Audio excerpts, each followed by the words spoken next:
The Fairey Gannet was a British carrier-borne anti-submarine aircraft, famous for its Z-shaped folding wings and its contra-rotating propellers. Airfix have finally got round to making one in 1/48 scale. Mine arrived today. Let's have a look and see what you get inside the box, right here on Gary's Stuff.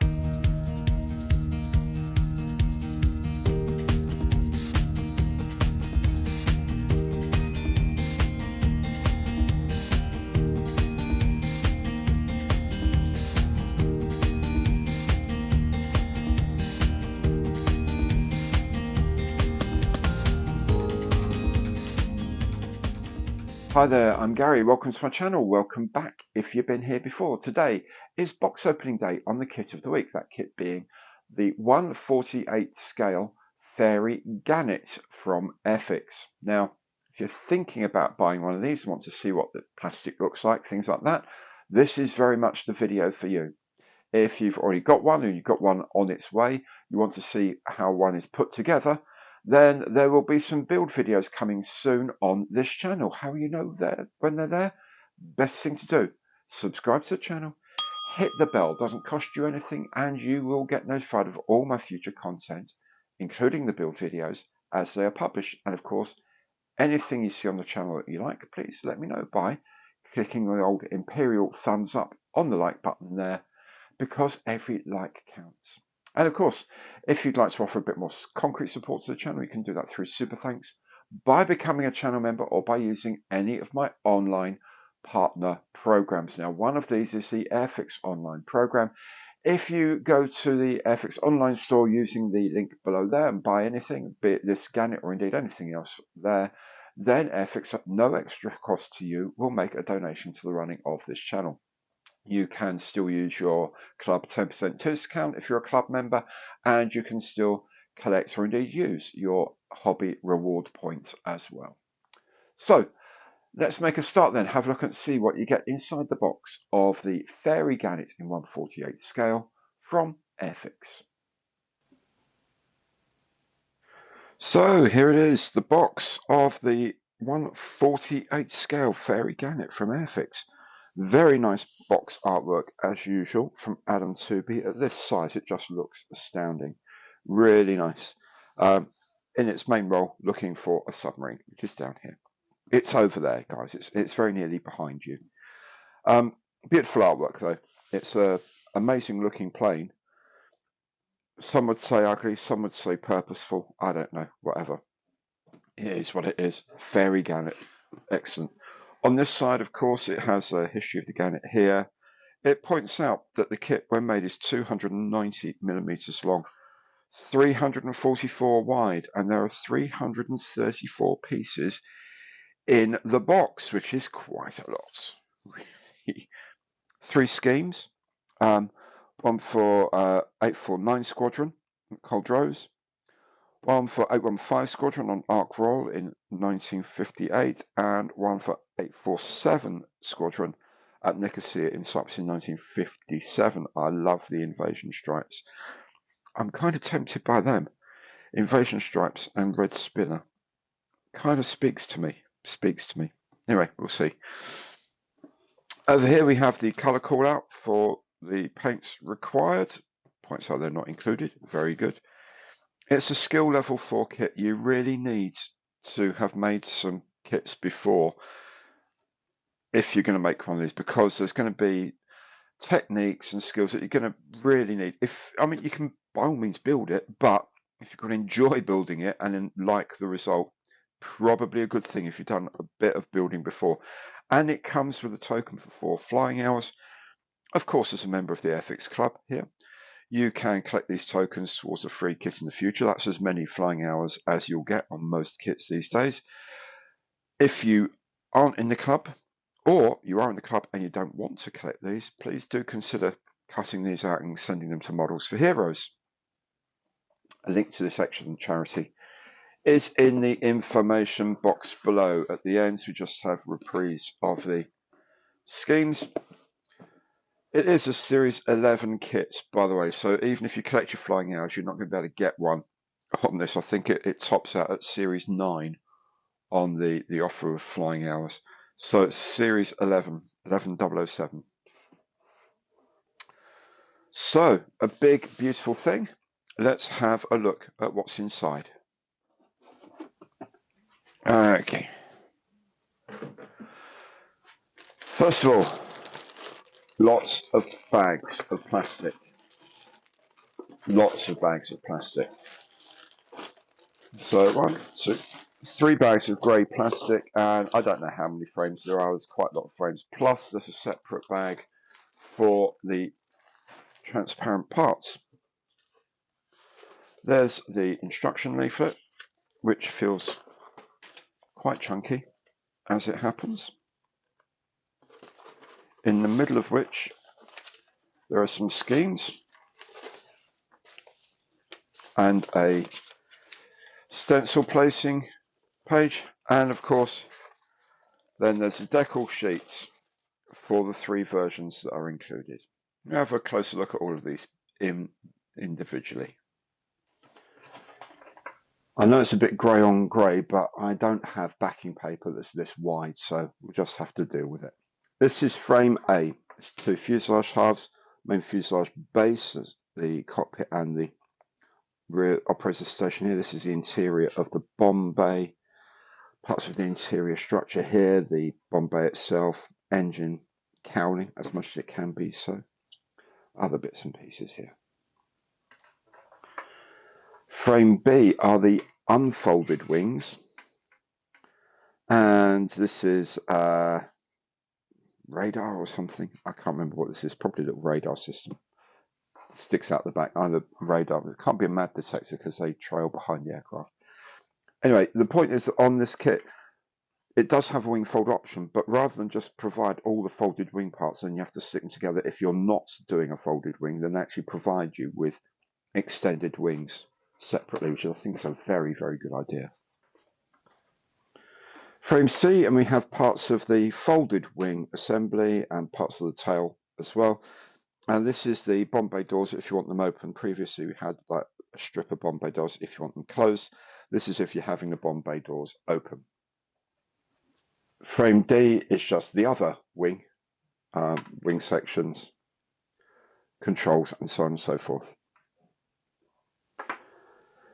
Frame E, and we're getting into all the wing fold mechanisms and stuff like that. There's quite a lot to it. It is quite scary to look at. You know, I think quite a lot of people, when they look at this and think, yeah, I'm going to do the wing folds, and then you look at things like this and think, maybe I'll do a straight wing after all. But if you're going to do a Gannet, I think you really need to do the iconic wing fold, personally.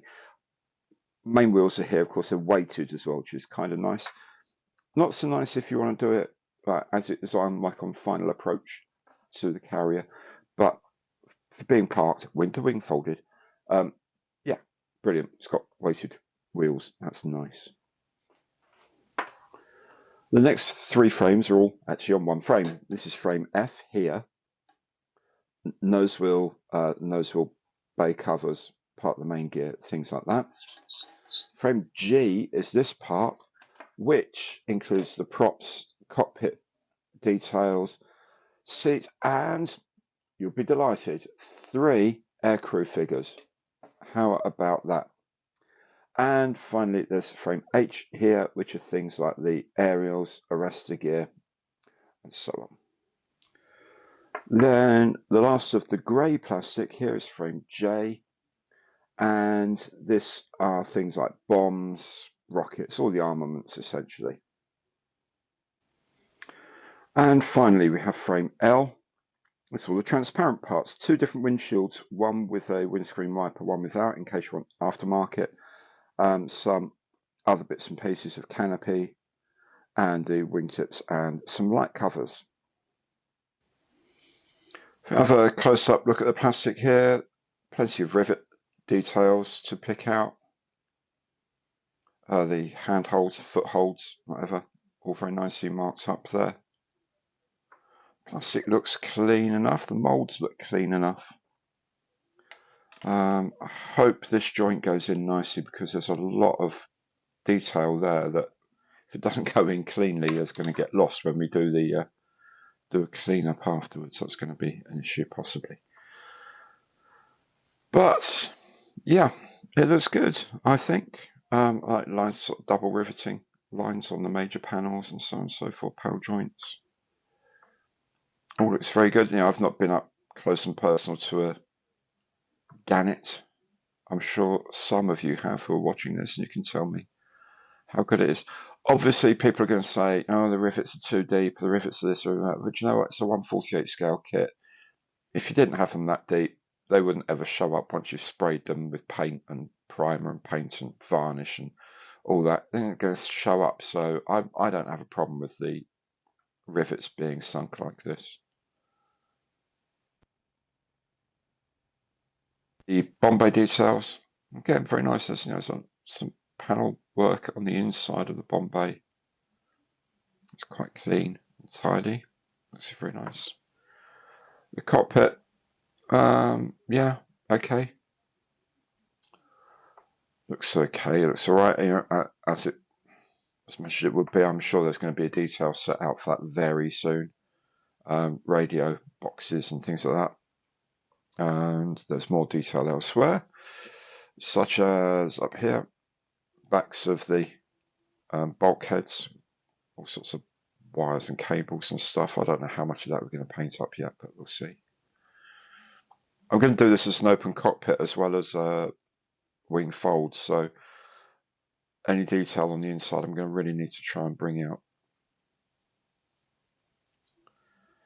That's the closed bomb bay. As I mentioned, you have the option of an open bomb bay, and the open bomb bay has actually two separate parts. If you want the closed bomb bay, you've got a closed bomb bay, which I think is a nice touch myself. We'll have a look at the wings here. Again, details really nice. I don't know what the sort of strengthening pieces are, I guess. I'm going to imagine there's something to do with helping spread the weight of the weapon system. I don't know yet. I will find out eventually, no doubt. Upper surface here looks very nice. I like the bowing of some of these parts where they are actually slightly bulged in real life. Yeah, all very nice. And the inside tends to show you what development there is for the future. So there's something that goes here. There could be a bomb rack or fuel racks or whatever. These are obviously for the rocket pods. Don't know what these are for yet. Could be for radio aerials. They could be balance beam. I don't know yet whether they're on this kit or not.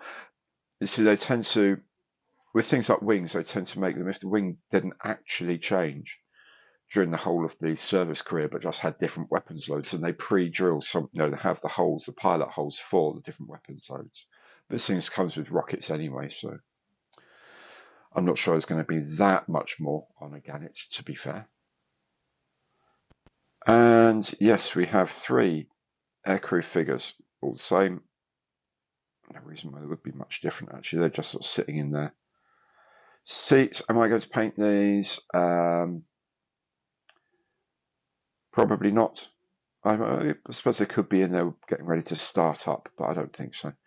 The instrument panels, yeah, there's quite a lot of relief on there. Again, it doesn't really work with decals, I don't think, terribly well. So I'll probably dry brush these, and I might pinch the larger decals and put them into the slots, into these dials, rather than try and fit the whole decal sheet over there, because I really don't think it works terribly well. This is probably the smallest piece on the whole kit over here.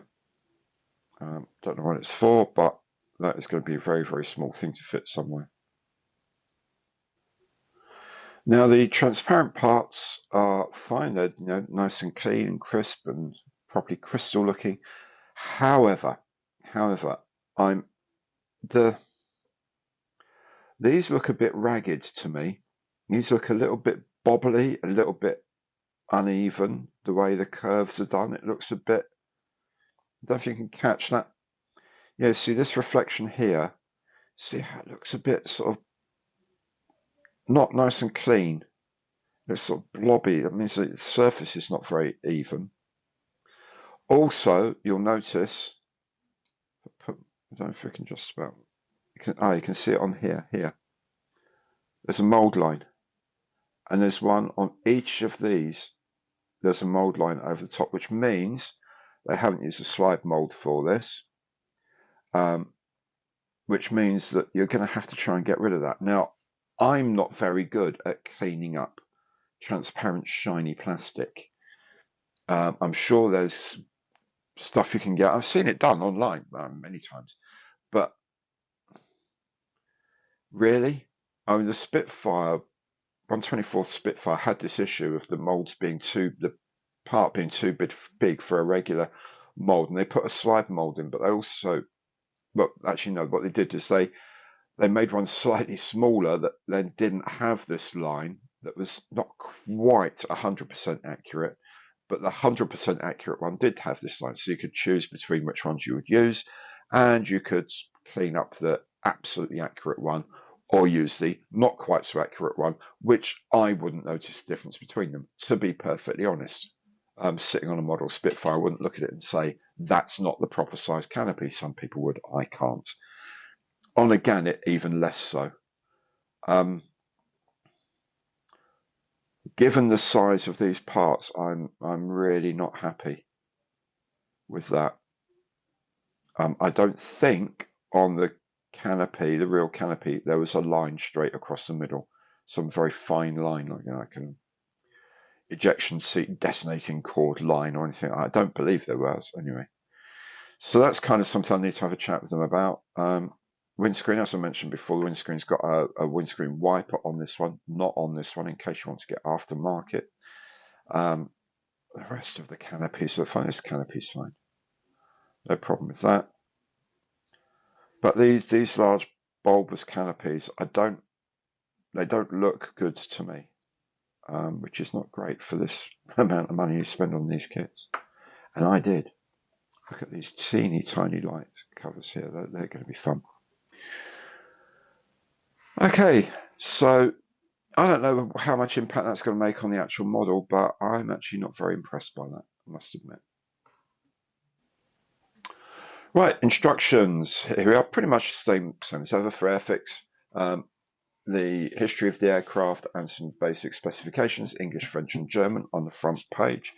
Interesting note here is they point out that you have to put a lot of weight into the nose to avoid this just being a tail sitter, because the rear fuselage and the tail is big and heavy, and of course on the real plane you've got the double member engine and all the rest of it right up the front, which counterbalances it.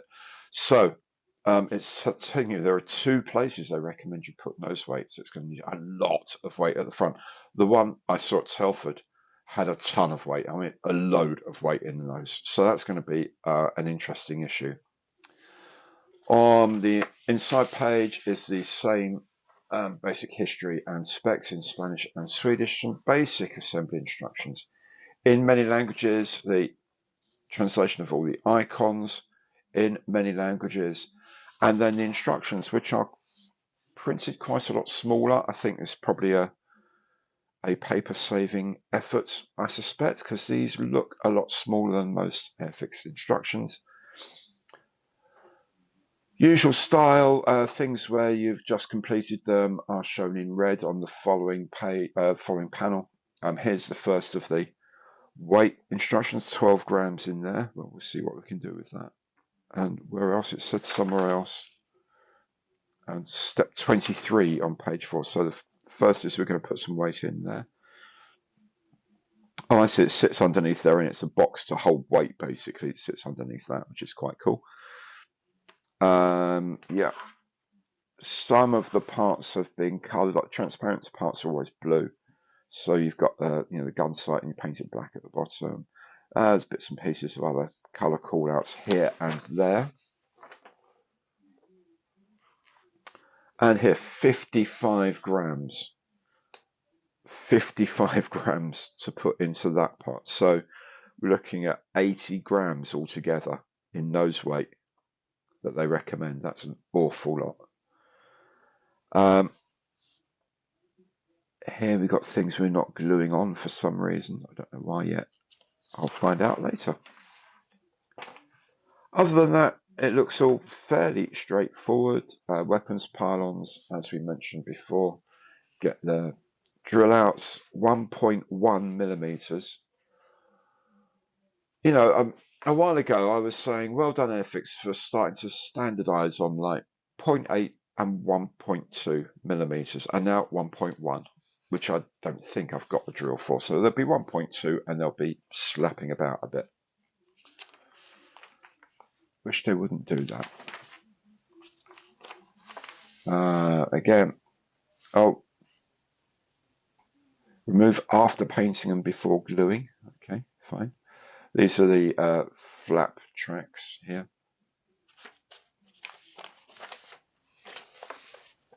Goodness me, there's even more colours. Yellow, don't glue that. So I presume if that's if you want the wheels to be, the propellers to be turning.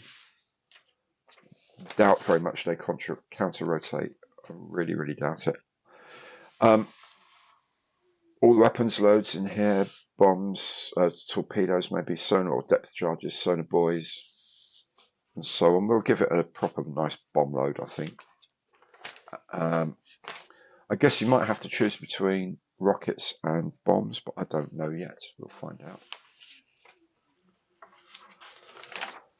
So, yeah, there we go. Crew figure, slightly less. They used to put a cartoon of people in there, but they haven't, as far as I can tell. They haven't. This time, don't look like anyone I know there. Different positions of the. You can have all of the crew transparencies open, which I will. All their windows open. Okay, so they're quite complicated wing fold system.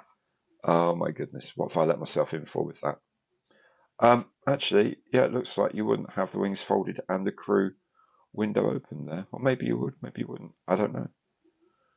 Would you climb in before the wings? Yeah, because you'd be towed around on deck with the engine running, or you'd be navigating around on deck. You'd obviously take the safety straps off, but you'd power up the aircraft. You wouldn't put the wings out until you were lined up on the catapult, because there's no room on like the Eagle or Ark Royal, the last Ark Royal. There's just no room to have this full-size thing taxiing around the decks. You'd have to do that, I'm sure. I'll check my references. Anyway, that's the instruction booklet. And then we're on to the schemes. They've changed the font. It used to be a more sort of like a bold font on there. Anyway, so color callouts here. The top of the aircraft is extra dark sea grey satin. Bottom side they call it matte beige green, sky type S normally. Weapons loads in their colorations as well. This aircraft is from 849 Naval Air Squadron, training flight at Royal Naval Air Station Culdrose in 1959 or thereabouts. Very smart looking plane. Scheme B is an aircraft of 815 Naval Air Squadron aboard HMS Ark Royal in 1958. And Scheme C, which I'm increasingly tempted by, is an aircraft of 847 Naval Air Squadron at RF Nicosia in Cyprus in 1957. These are markings for the Suez crisis. Now, Suez, as it says up here, Suez crisis actually specified yellow and black, but it's not entirely sure whether these were white or very pale yellow on the wings. I'm tempted to do them as white. Yeah, I'm going to do them white. Paint them on as white. I think that's going to be fantastic. I mean, it looks that EDSG and invasion markings. I think that's really smart. So maybe I'll just put like a tiny hint of yellow in, just for fun. Of course, it depends on what they you know if they were, well, no, they're ashore, so they should be able to get hold of the yellow paint if anyone else is using it. But you know, it might be like, I don't know, Ark Royal and Albion and all that lot already had all the yellow paint. I'm not sure. Anyway, um, that's the colour scheme I think I'll be going for. So that they actually say linen rather than yellow. Well, it looks really, really yellow. Matte Trainer yellow looks like about as orange as an orange, and that obviously goes on the props. But anyway, oh, I like the little red wheels as well. This is definitely the one for me. And then we have a decal sheet. There's a reasonable number of decals on here for the common stencils. Not the end of the world. There's some on the rockets and the weapons and bits and pieces, which is kind of nice actually that there's that level of detail. There's a lot around here. You know, in the 50s, they're starting to get to the side where they actually need to tell everyone not to touch things or where things are. The props have got quite a lot of manufacturers' things on and whatever. There's a lot of tiny, tiny, tiny little decals on the underside, which, given that we're going to do wing fold, anything like under here is going to need to be put there. Everything on the weapons are going to need to be put there. So I know, rod for my own back, but there we go. I need to entertain, and entertain I shall. The decal sheet is reassuringly large. Oh, I see. That's like a combined sling here. They put the sling here thing on there because it goes into white instead of black. How nice. That's a nice detail. And it's for the one I'm doing. How lovely. Okay. Back in the room. Here we go. These are the common stencil decals, instrument panels, and so on and so forth. Walkways on the side of the aircraft. Obviously, the aircraft markings, and so on and so forth. There's a lot of them. You know, we were going that way.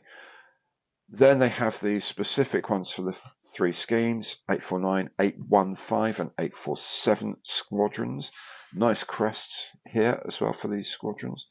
And as I say, there's I'll show you in close up in a moment, but they look really nice. They look good. The colours are nice. The colours of the reds and blues here are very nice. Colours of the sort of that gold and yellow around the crests, very good. So let's have a look at the registration by looking at proper close-up. So here we go, our standard candle, as it were, our standard measuring thing of 0.5mm pencil lead in there. That's what, about 0.3. The word electrical. The squadron crest, very nicely reproduced. Map of Cyprus, of course, because it was based at Nicosia at the time. And here, this is what I was saying. Normally, the sling point decal will be separate and just live with the fact it goes over part of the registration, but they've actually printed it for you here because where it goes over the aircraft number, they've reversed it into white. That's a really nice touch. That's a very nerdy touch. I'm sorry, but it is, and I really, really appreciate that that's what they've done. Let's have a look at some of the coloured markings, decals up here. Yeah, they all look like they're in perfectly good registration. Here, for example. Where else can we have a look? Here, down here. Yeah, the propeller markings, they look lovely. I mean, that black is right in the middle of that circle. Very good. The instrument decals, as I say, I'm likely to actually cut these out and put them into the relevant slots rather than try and make that fit. I love this little red and black here and here. Very nice. So I can't paint like that, you see. So anything where I can't paint and they've provided it, I'm quite happy. There it is then. Lots of parts. A fairly intimidating looking wing fold, and I'm going to do the wing fold. Really happy with the invasion stripes on the ones I'm going to do, so it's all looking jolly nice, really. The only thing I'm not happy about are the canopies on the transparent sprue. Now, they look a little bit lumpy to me. The finish looks lumpy. It doesn't look as, the reflections aren't nice and crisp as they normally would be. And of course, they've got mold lines across the top of them. Now, I'll find out from Airfix, I'm sure, what that's all about. I have asked them. As soon as I get a reply from them, I'll let you know as well. If you've enjoyed the show, and I hope you have, please remember, give it the old imperial thumbs up on the like button below, please, because every like counts. And if you haven't done so yet, why not subscribe to the channel, hit the bell, don't cost you anything, but it makes sure you'll get notification of all my future content as soon as it's published. Thank you so very much for watching. Hope to see you again on the channel very soon. Take good care and goodbye.